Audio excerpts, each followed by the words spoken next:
Hey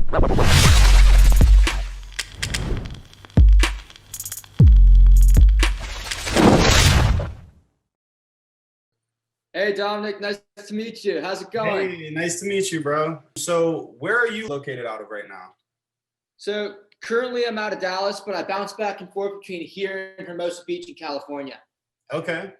So, dude, that was awesome. I saw you on the Gary Vee show last week. How'd you get on there? So that's kind of, part of what you're talking about with the how to get ahead online. Yeah. I directly, Gary put out like, what can I ask you for? And he puts out content regularly about, oh, I want to have guests on here. What questions do you guys have? I simply just was active that week and was like, when he was doing different asks on that Tuesday, I said, I would love to do a feature on the tea with Gary Vee. So, I was on the coffee and commerce episode, but initially I asked about the tea with Gary Vee episode because it's just about getting that ask out there. And just the worst that happens is people say no. The next thing, he asked for questions. Yeah. I simply responded in real time with good, cohesive, meaningful questions. And, you ask questions that people find of value and that they hope they can give value to, and they'll bring you on because people want insights, people want relationships, and people want that kind of level of connection and that level of depth. So, some people were asking like simple one-line questions, but like if it doesn't go after something specific, it likely won't get you into a specific conversation because, the world is based on niches. So, Yeah. It was just as simple as asking and making sure I ask the right question. That is awesome. And if you ask the right question, the right person, that led to an awesome situation. And I'm sure you got a lot of organic traffic just from that. But Absolutely. Going back to how to grow online, I'd like to talk about some strategies that you use and also some strategies that I use because we deal with different niches. I know you're big in a podcast. This is one of my first podcasts, but we do marketing for businesses and social medias and website. And our biggest thing is how can we take their niche and show it to as many people as possible. And everyone has their own strategies, but I'd like to kind of bounce brains and see what you do and also share what I do and see if we have anything similar or if we can maybe share some ideas to both of us. Yeah, I think, there's definitely going to be a lot of synergies here. So Yeah. A little bit of context as to who I am and what I do. I am the CEO of Torrento Studios, which is an influencer marketing agency. I started with a friend out of high school. So the whole concept there is we're selling fame. It's similar to the digital marketing world, but focused specifically on personal brands and influence. So it's using personal entities and fusing kind of social media management, PR with talent management. So we're building a personal brand and building an audience around a person. Then I'm also the CMO of my family-run agency, Melt Music and Media. And what I do there is effectively I'm doing marketing for a number of different artists and a number of different esports gamers now, as well as my mother recently just joined as on the advisory board of Exit, which is the new esports gaming team that came out of FaZe Clan. So it's a lot of very similar things here, but just the angles are different. And the approach, I'm studying digital strategy myself is one of the things that I find to be kind of a core competency if you really want to grow online. Like I find, the strategy aspect is one of the most important because at the end of the day, lots of people are able to execute and deliver on the creative side of things. And sometimes because we're in this kind of new fast moving space, jumping into that area can seem like it's low barrier to entry, but then to actually make it big is like high barrier to knowledge. So you have to, really understand how the game works before you start playing it. I'm used to dealing with businesses, but a lot of these businesses are seeing a lot of success by taking a good influencer in their niche and pairing it up with their product. So that's definitely something that I'm trying to get into with, just because I've grown so many business pages. I would like to do that same with my own page, with other people's page, because then you have that brand that could go and then sell whatever, whether whoever it is, if it's your favorite artist, if it's your favorite singer, they're making so much money and anything you post, like people are tracking their conversion rates and such.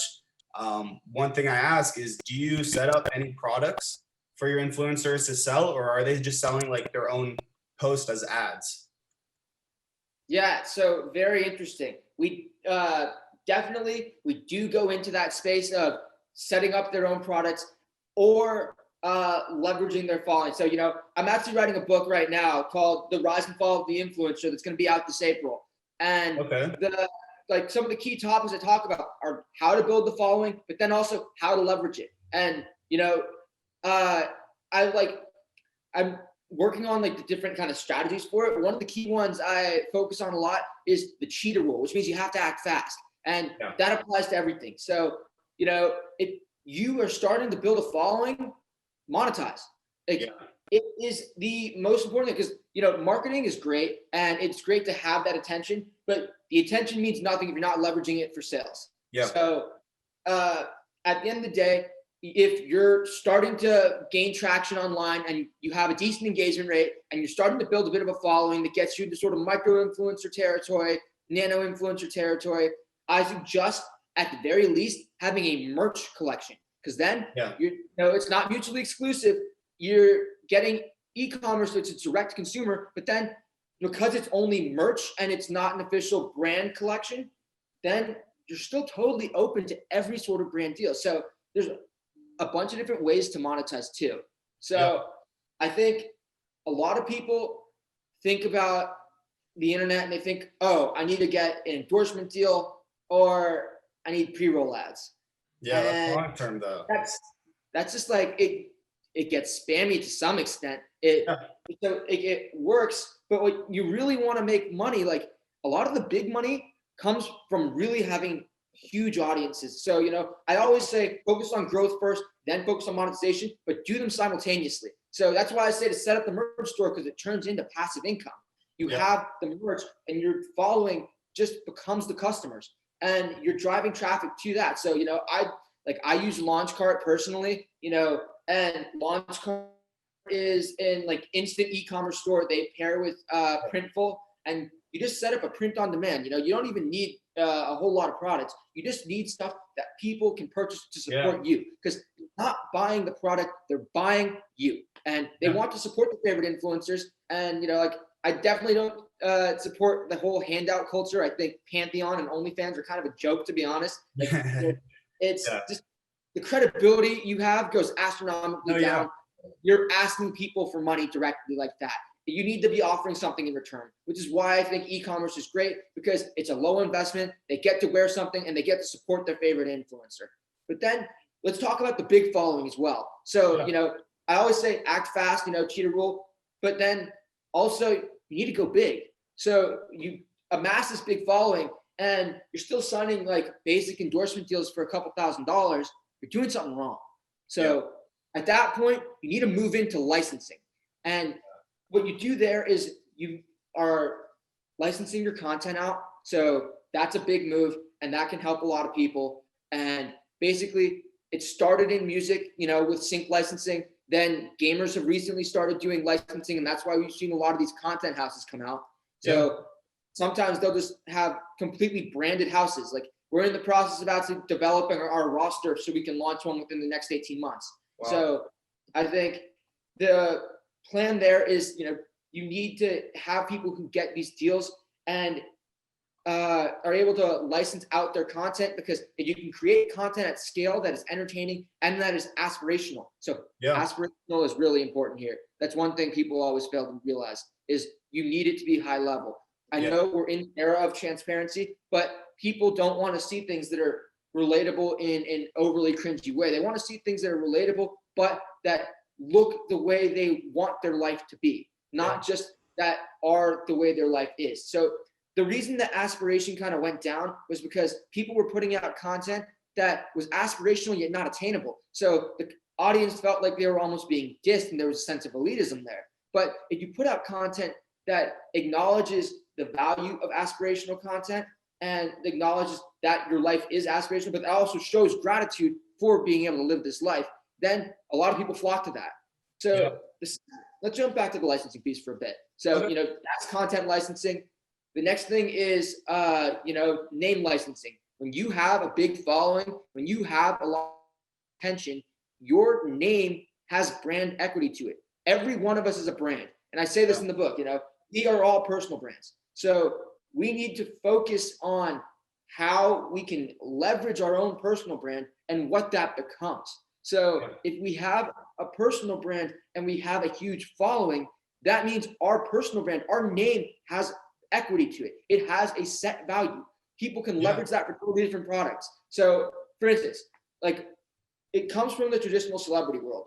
I'll tell you right now, like my father did the biggest brand deal for a celebrity licensing deal that had ever happened in 2009. So he signed the J.Lo Coles deal, and the J.Lo by Mark Anthony collection there was the biggest one to ever happen. And it, the whole point and the power of that was it was leveraging the following and the audience that J.Lo and Mark Anthony had at that time. So it was highly powerful. And it was simply, it was an apparel collection in a department store, which, that seems like pretty standard generic stuff. And you'll notice like everyone's kind of getting into it now. Like let's talk 2 weeks ago, Travis Scott, that was a licensing deal. They licensed his name on a short-term licensing contract for the McDonald's deal. It was not endorsement because his name went on the burger. So that's one of the key differences. If they're using your name, it becomes licensing. If they're asking you to put out content on their behalf, it becomes an endorsement. And understanding the difference is how you will make a lot more money in the field. So it's not restrained to apparel. Like you notice, I just mentioned Travis Scott and the deal with McDonald's, and that was kind of a short-term deal. But then there's also massive deals happening. Like for instance, like at the family agency that I do the marketing for, basically we've now signed something with Carlos Santana, and we're rolling out a Carlos Santana coffee collection. So really, that is awesome. So it's a very interesting and exciting fusion there because we're leveraging Carlos Santana has a big like Latin audience. The coffee company that we are doing the licensing deal for, they have a Colombian root to that coffee, and they wanted to attract the Latin audience. So there was a huge symbiosis there, and it just made things perfect to be able to use his audience since he already has such a big following and he's so well known. I don't think you can go into any household and people are gonna be like, "Who's Carlos Santana?" I think awesome. That, and then pairing it with a very on-brand product, we were able to generate a massive deal there. But the thing is, you have to have something that's on brand for both the brand itself and for the celebrity. And if you're going to get a licensing deal, don't just sign the first licensing deal you ever get. So you need to have a best-in-class operator. A best-in-class operator will be the ideal licensee because they can deliver the high-quality products that go with your high-quality following. So remember, your name's worth money. Don't devalue it. No, that's awesome. It's really like, I kind of like to quote Meek Mill here. It's like, there's levels to this shit. Yeah. No, that's true. And you want to start by monetizing via that merch thing I was talking about. But when you get the opportunity to go bigger and to scale and to have access to these other deals, do it. Yeah. So my strategy is sometimes different than what I do for clients because I'm not currently selling merch, but I did used to sell merch. I sold my own glasses I had and I went decent.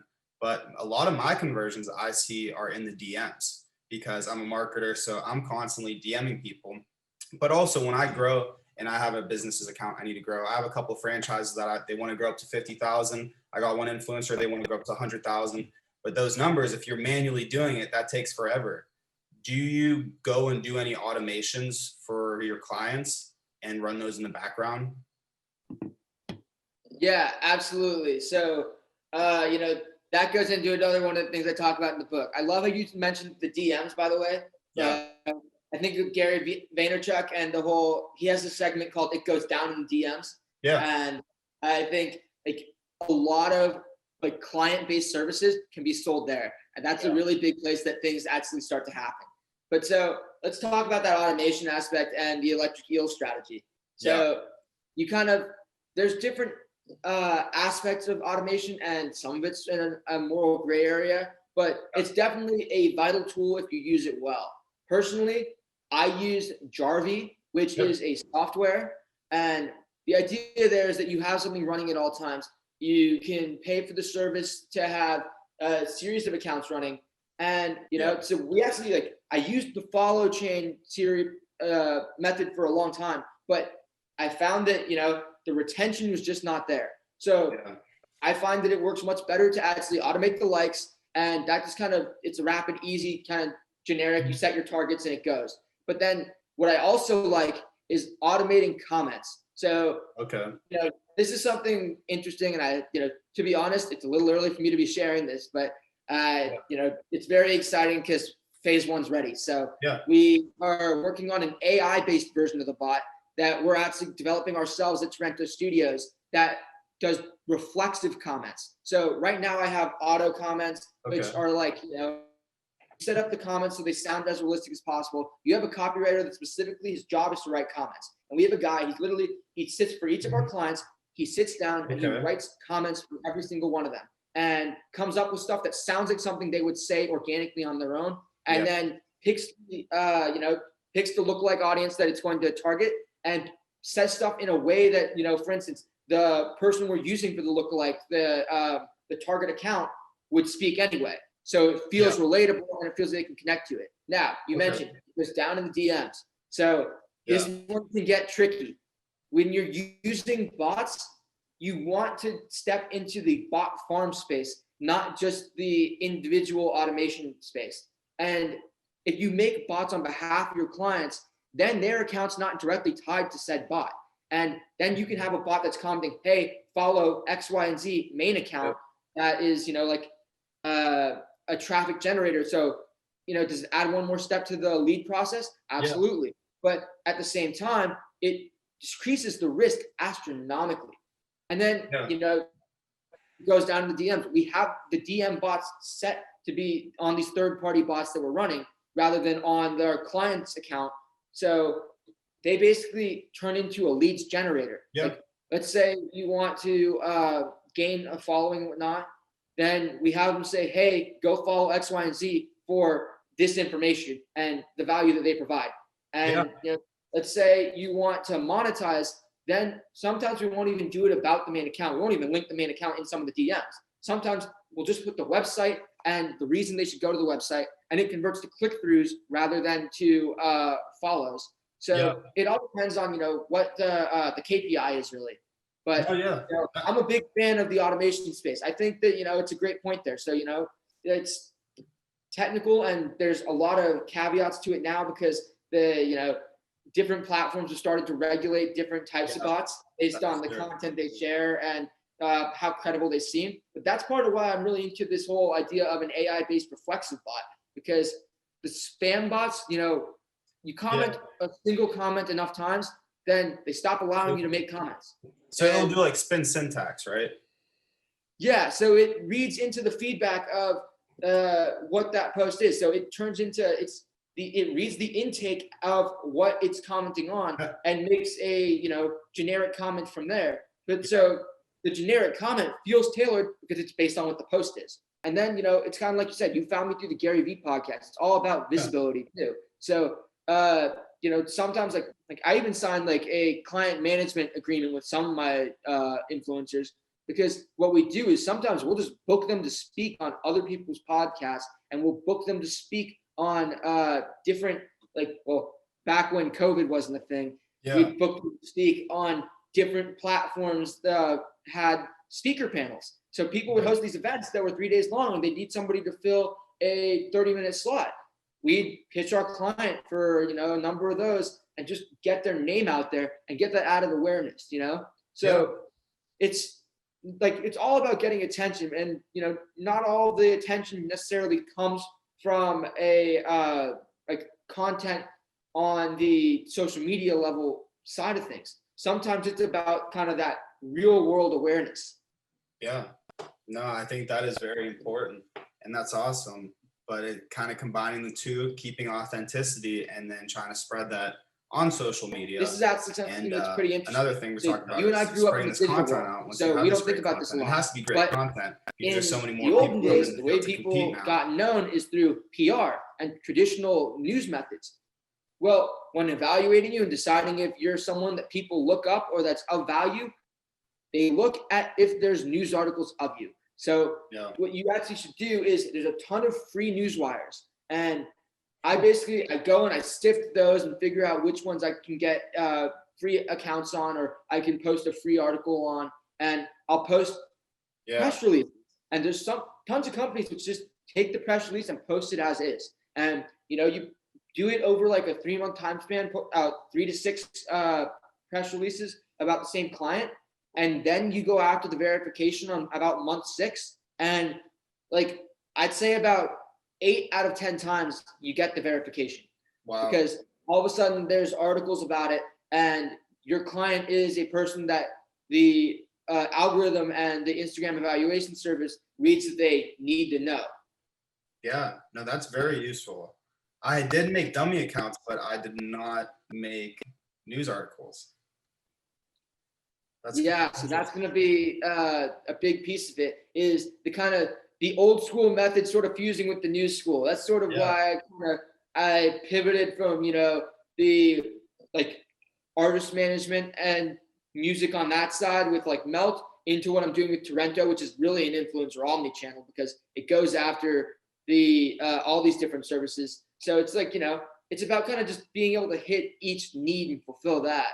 So I realized like I had people who had decent followings who were like, hey, like I'm looking for credibility. Can I get verified? Can you help me with that process? And like I'll basically, pay through for the help on the social media growth side as well. But then, some of the work we were doing is we have these copywriters in office anyway.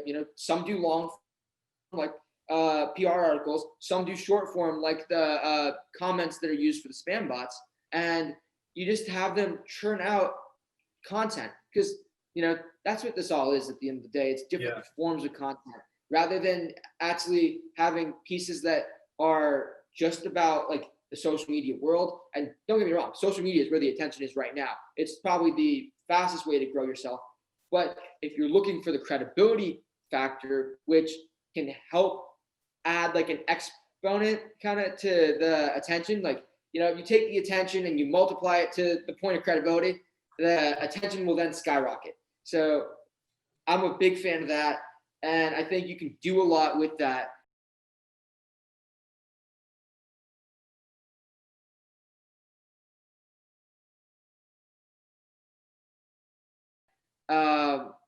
I definitely think having those articles go out there, that helps get you known. And then, it's kind of like you said, you found me through the Gary Vee podcast. It's all about visibility too. So, sometimes like, because I even signed like a client management agreement with some of my influencers, because what we do is sometimes we'll just book them to speak on other people's podcasts, and we'll book them to speak on different, back when COVID wasn't a thing, we booked them to speak on different platforms that had speaker panels. So people would host these events that were 3 days long, and they need somebody to fill a 30-minute slot. We'd pitch our client for, a number of those and just get their name out there and get that added awareness, So it's like, it's all about getting attention, and, not all the attention necessarily comes from a content on the social media level side of things. Sometimes it's about kind of that real world awareness. Yeah, no, I think that is very important, and that's awesome. But it kind of combining the two, keeping authenticity, and then trying to spread that on social media. And another thing we're talking about is spreading this content out. Once you have this great content, it has to be great content, because there's so many more people coming in the field to compete now. But one of my issues that I'm struggling with right now is I'm mainly on Instagram. We just made a LinkedIn for our sales feed account. We have a YouTube, but we need to grow it. We have a Twitter account. We do have a Snapchat too, but I'm not nearly on Facebook as much as I should be, when Facebook has so many more users too. I focus most of my time on Instagram, but I know I'm missing out on so many other clients in other platforms. Do you focus on one platform, or do you try to spread your content to as many platforms as you can? So here's kind of the deal there. Facebook itself, I've kind of stopped using because they've plummeted their organic reach down to below 2%. And at that point, it's like, I know it's not worth it. To be honest, you can automate almost anything these days. So I've automated the posting from my Instagram to go directly to my Facebook page, which helps keep the content out there, but I'm not using Facebook as a lead generator. Okay. What I do find is that I get a lot of attention from using kind of the new platform. So, that's sort of what I was talking about with like the cheetah rule. You got to be fast. In addition to being fast, you got to be first.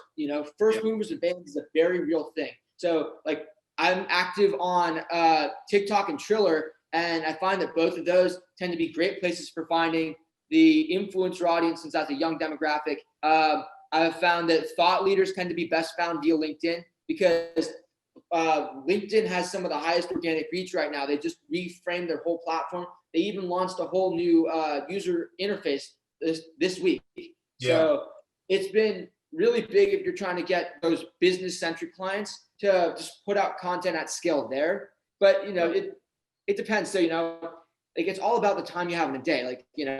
There's only 24 hours and you need to be able to actually execute on what you're doing. So I always recommend people that if they're worried about their ability to put out content, to start. Yeah. No, definitely. And it's the consistency. You have your own system, but my system for some of my clients is I'll make their account. I'll automate, follow a bunch of people till I get them about 1,000 followers, give them some beautiful posts, and then I'll start a campaign or launch the website or DMs because people like to have some credibility first and they like to see there's some kind of engagement too before. But that's like anything too. It comes with that you want to show it to more people. Also, the more people that are following you, they are likely to see that it's a real product or it's the real deal too. Absolutely. Yeah, I totally agree here. I think this whole idea of credibility being tied in with attention is so important. And most people underrate that because they're just like, oh, I want to get as many eyes as possible, as quick as possible. It's like, well, you have to give people a reason to look at you. So that's kind of where the credibility aspect comes in. And then I really love what you're talking about there. I kind of refer to it as a snowball effect where you push kind of a minimum following and a minimum level of engagement through automation that gets past that threshold where people are now looking at what you're doing and people are looking at why, and they're moving forward from there. So I think that can sort of help get you the organic engagement, the organic reach you're looking for via the slightly boosted initial engagement and initial reach.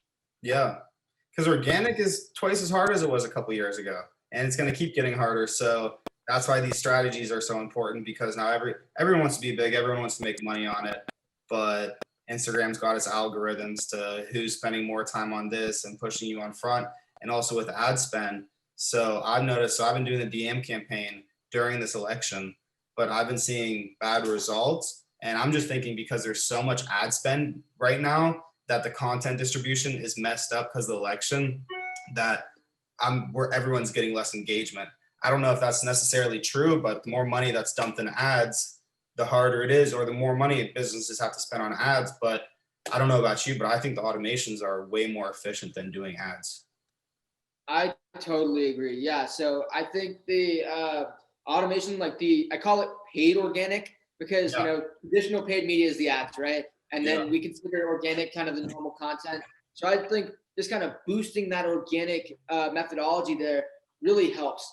And I find the automation really work, but then sometimes people can be hypersensitive. I've had some clients get really upset when their engagement rate goes down, even if their net engagement is up significantly, just because, when you have the bots kind of running, and at this point, it's kind of, you have to be extra careful with how you use the bots and where you get your bots from, because I don't know if you use Hype Auditor, but I run my clients through there relatively frequently. And it's always about checking the audience quality score there, because if you get a score that's too low, you can't monetize and you can't get those deals we talked about at the beginning of the call.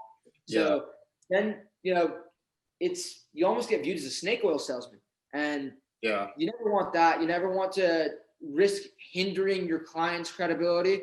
So I think it's kind of a balance there. So one of the methods I use for paid organic, and I'd love to hear your thoughts on this because I think this is pretty interesting and it's something we've implemented pretty recently.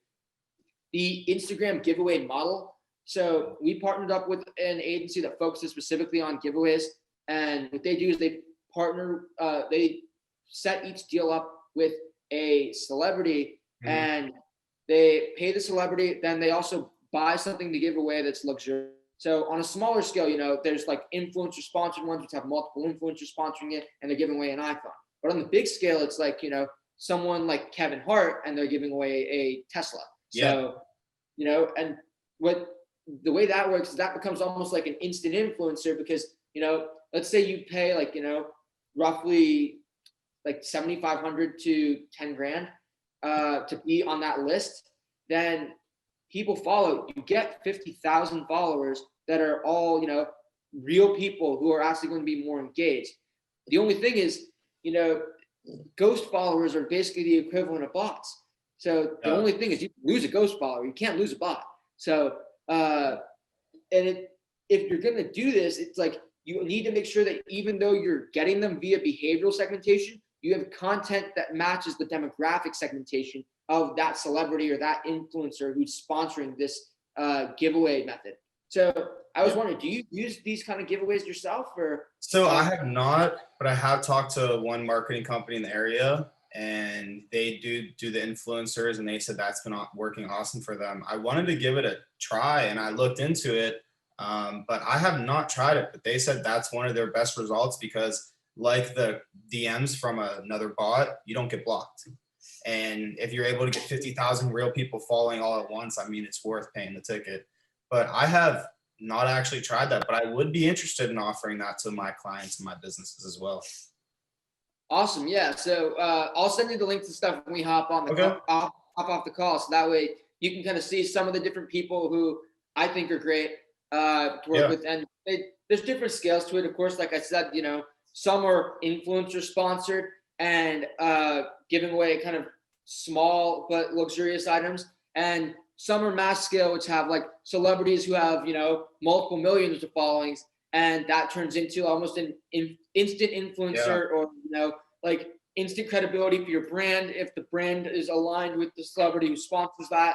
So I think, you know, there's a lot of opportunity in this space because the risks go down. And it's really a game of what you feel you can get away with in the bot space because, you know, naturally the margins are going to be a lot better when you're using the bots and you're getting like $100 a day mass bots that are getting huge returns versus, you know, campaigns that are being like upscaled or being like white labeled and things like that. So it kind of depends on what you're going for, but then it goes back to kind of the idea that marketing is just advanced sales. So you kind of just are able to, if you have like high ticket clients who are selling something that makes it worthwhile for them to have that kind of a following and have people that are actually going to be engaged, then you can use this method and that gets them a big following and they're willing to pay for it. And it comes with that added engagement.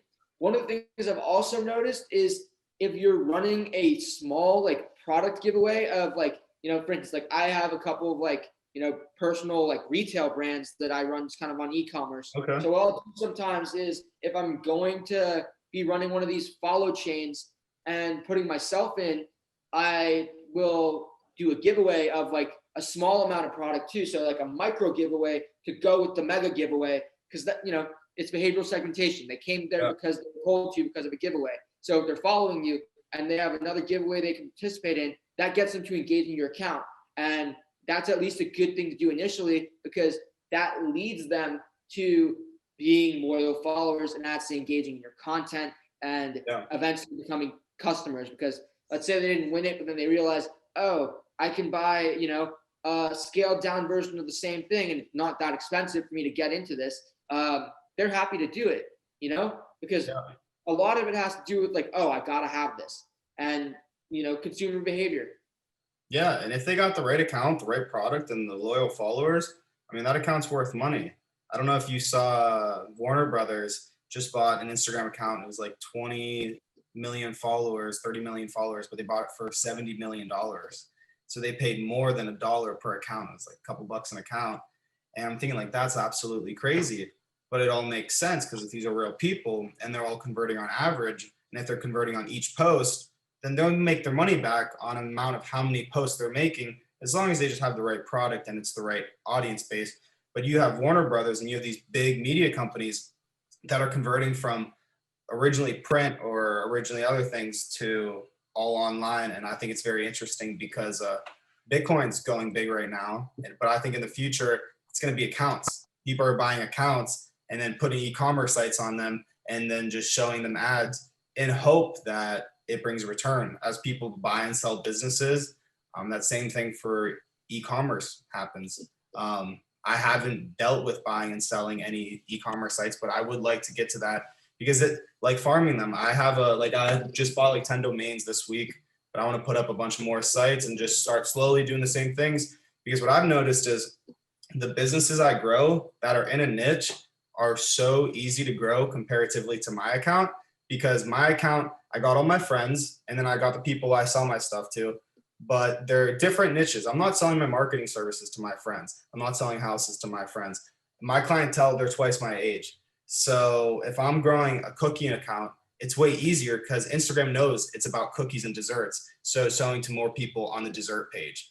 While my account might be a little harder to distinguish just because I put random content and personalize it. But the nichier something is, and you talked about that earlier, having a niche, the Facebook's algorithm knows more what you are and knows who to show your content to more.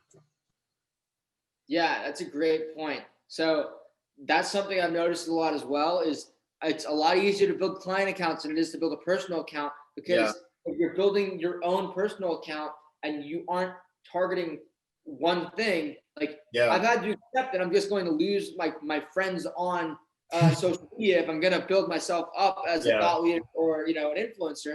Then I have to go into that sort of space of, hey, where is my core following going to be? Who am I actually going after? What audience do I really want?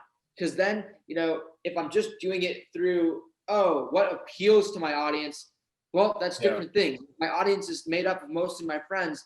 That's great. And I can put out content they'll like, but that's not going to do anything for getting me customers. So, I've recently had to make that pivot myself. So I totally understand where you're coming from. We live in a niche world and people like to see specific content. So if you confuse the algorithm, so it's like, I don't know who you are or what you do, then it doesn't really know who to promote your content to, because it needs to be like, similar accounts to this. And if your account does too many things, you're not similar to anyone. It's like, that's kind of what I'm talking, like, I actually mentioned that in my book with this other strategy. I call it the parrot strategy. Like, too many people are reinventing the wheel and trying to make like original content. And the original content is cool, but it's like, well, you're not doing something that works.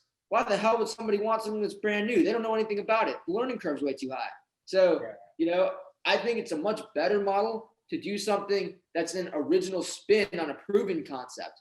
So, you can add your own personal touch, like give it a good stamp. And that, I find that to be much better for actually getting people to follow you, because then there are like accounts. If you're like, it's the same thing with the PR thing. When I do PR for my artists, I say this rapper is like a fusion of, Snoop Dogg and Kanye West and over a like jazz flow or something like that, So it's like you're giving them reference points, because otherwise people don't know what it is and they don't know why to care. You have to give them a reason to care. Yeah. And that content's important because you got to have some way to reach them. You got to capture it. And that's why I'm out here trying to get in a podcast, because I'll do all this creative stuff online and on these other accounts, but I need to get more authentic with my engagement, because we got our own people who are watching and say, oh, how can I do similar things like this? Or how can I get in this? And this is sometimes how you meet that person, or how you learn something, is going on Google or going on YouTube, going on Instagram, searching the hashtag you want to learn, and then sometimes messaging that person. If I need to find somebody who works at FedEx because I lost my package, weirdly enough, I'm going in hashtag FedEx and I'm finding the FedEx workers and saying, hey, what do I need to do if I don't know? And I'll find anyone I need to from just hashtag their business or from just going on, typing in YouTube. And then if I like what they have to say, messaging out and say, hey, I like what you had to say. I'd be interested in consulting. And I mean, that's what we're doing right now. This, what I talked about, is just good for any of our leads. Anytime I post content, whether it's just a package, I say, hey, someone says, hey, what are you shipping? Oh, I'm starting a store. I'm looking to ship something. Can you house products? Or, hey, what's this video? I like that you're doing videos. I'm looking for a video. So the more that you could put out there and show to that person, the more people will be asking and be interested, but also separating it from your friends and your clientele can be hard, but that's why ads are also good. But I do mainly automations, not even ads unless it's for specific clients. But I don't know. It's all good stuff, though. I like everything you had to say. We do some similar things with automations, but you deal with a lot different clientele than I do. I want to get into more influencers. I only got one influencer right now, but I think you could help me with a lot of that too. And we could kind of share heads and bounce some ideas on some stuff for sure. Yeah, absolutely. You know, I think that's one of those things that's really beneficial. And that, you know, you touched on the whole content angle. Like that's part of why I'm here. You know, I plan to repurpose this and show it to my audience. So it, you know, adds to my credibility, and then it helps to increase my reach because I have more to put out there. You know, like I think alone we have a few different key sound bites that I think really resonate with people. Like when we're talking about the different types of automation, and now like one methodology works for business and another works for influence, and the different risks there and how to kind of mitigate those risks. I think that really is going to be appealing to people. And, you know, I think that the content itself is like one of the most valuable pieces because that's how you get in contact with people. If people don't see you, they're not going to know you. And, you know, like I think about, you know, when it comes to that kind of balancing your friends versus balancing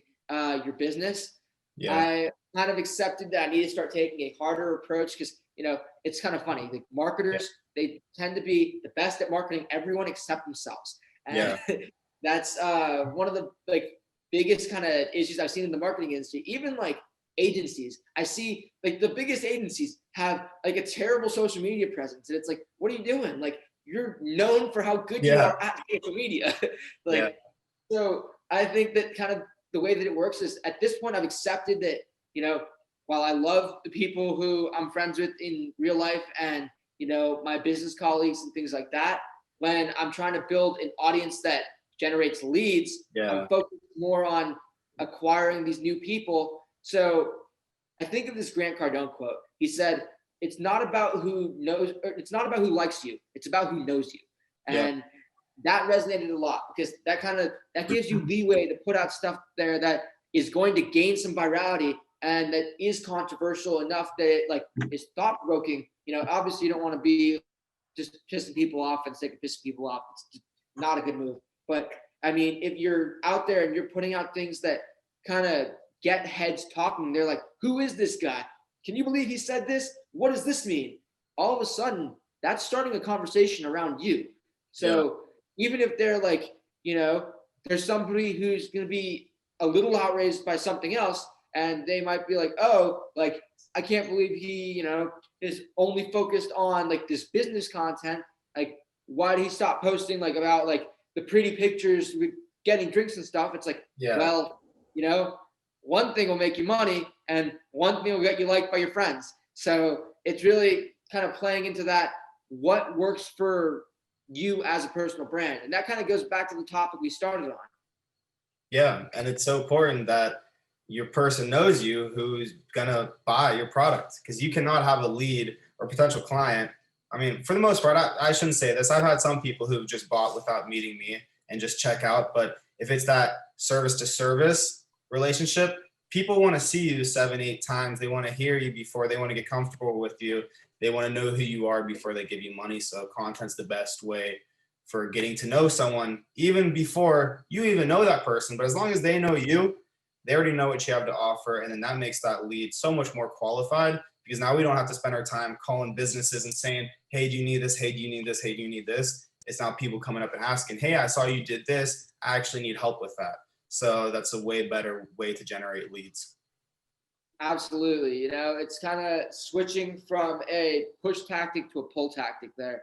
Yeah. And I find that these days, especially when it comes to these service-based businesses, it's and even the fact that it's based on a personal brand, I think really helps to be able to leverage the company brand.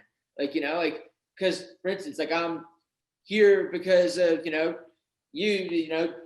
at DB Cooper 5 sending me a DM on Instagram, you know, not necessarily because I knew of Sales Suite beforehand, but now, now I know about Sales Suite, and we can, like, come up with a potential mastermind and ways to collaborate and see the synergies there. So I think there's a lot of kind of the opportunities by leveraging who you are. So then that gets people to kind of jump in, and like you said, they start asking you about what you do, and that becomes to be a much better method of getting people in, because it goes back to the old methodology of just gaining word of mouth.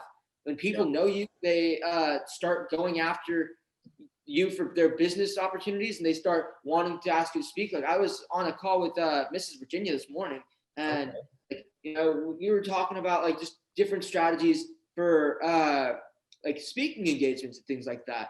So it's like, given the conversation was a little bit out of my core competency because I'm more on the virtual side of things when I'm doing that digital stuff, but and I normally am booking my clients to speak rather than speaking myself.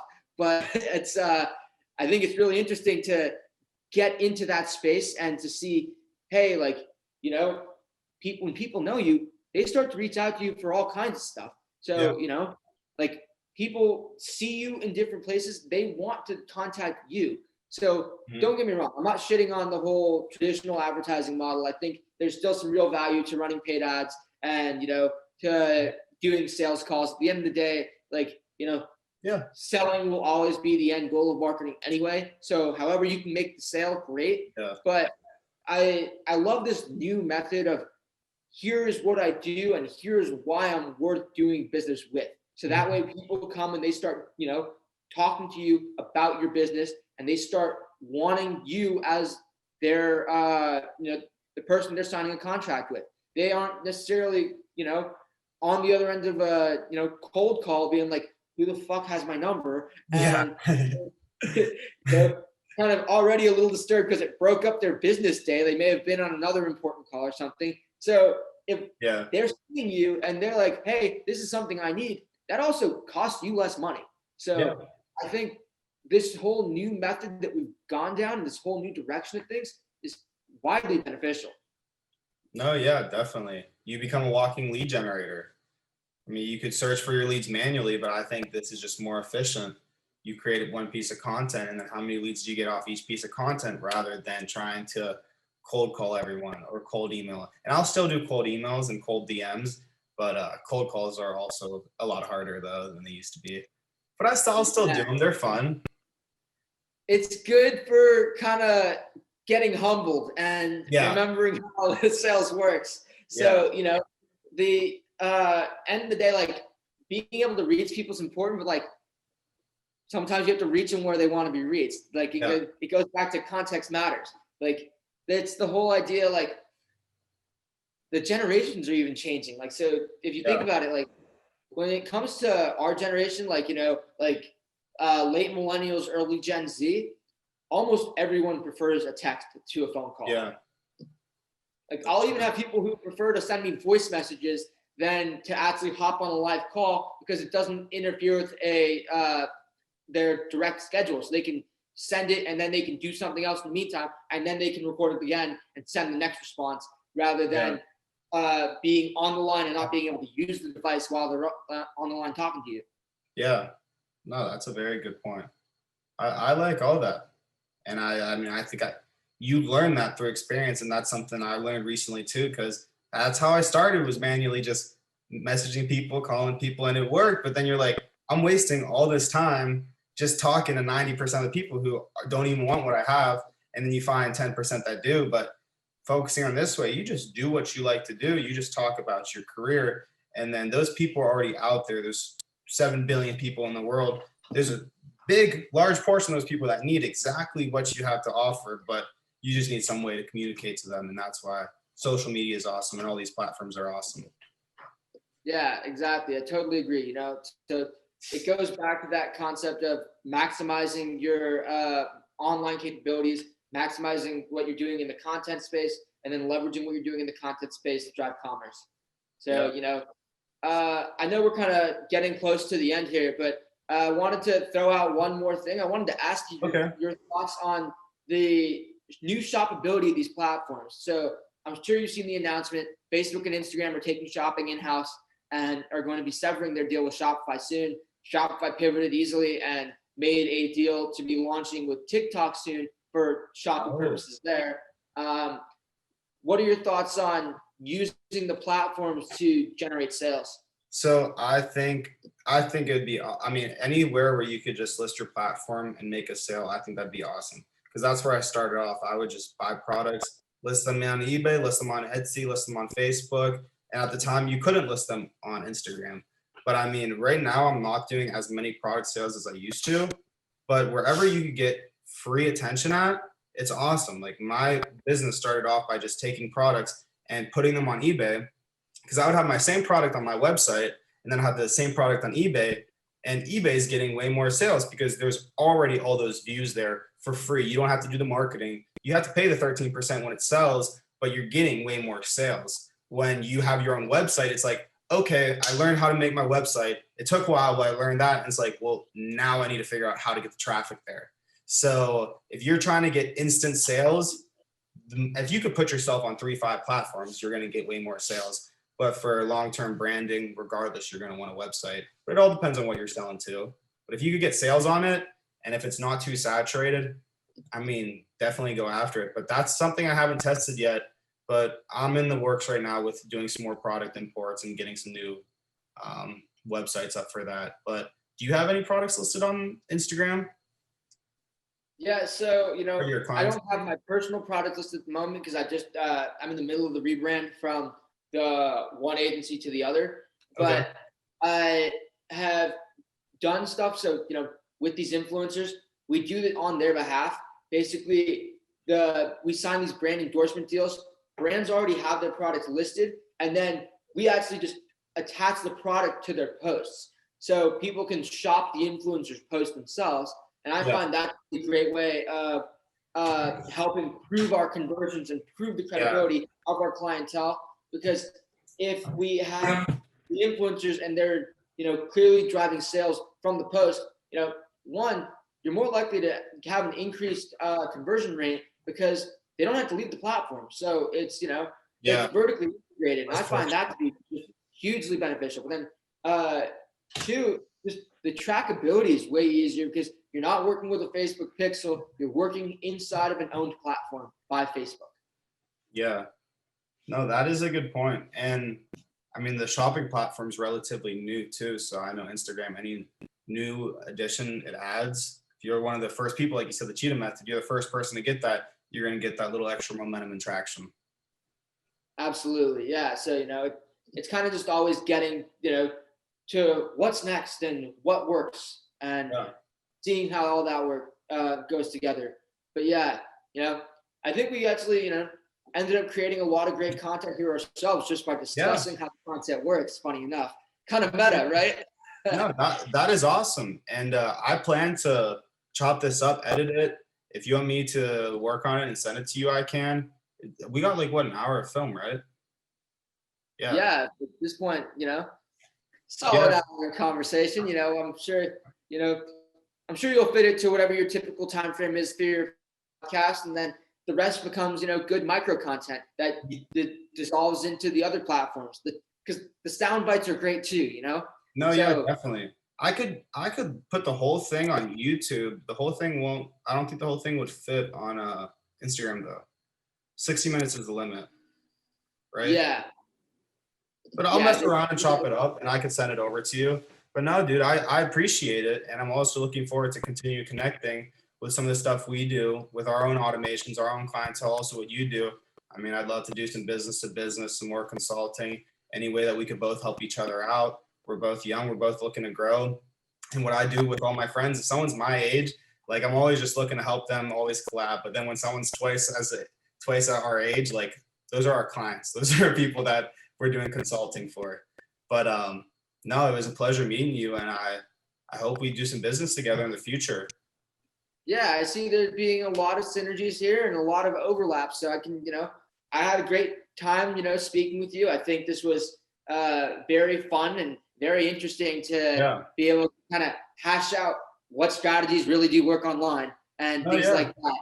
So I think, I'd love to get the footage and, like throw some pieces out there, be like, check out what we did over at Sales Fleet and the interesting conversation we had there. And then I see there being a lot of opportunities for us to work together in the future too, especially considering, the different client types and how they kind of are similar yet different. You know what I mean? Yeah. So, because like maybe a brand that's looking to work with one of my influencers, maybe I have an influencer that's looking to rep a brand and things like that. Maybe there's an opportunity for us to co-host a mastermind on marketing.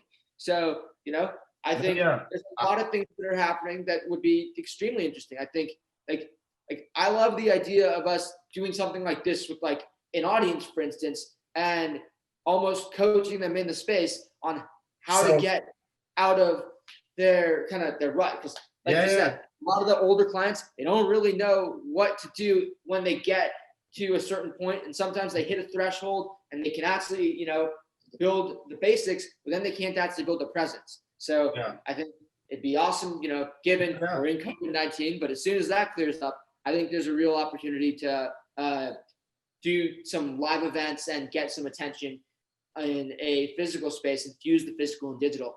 No, yeah, bro, that'd be awesome.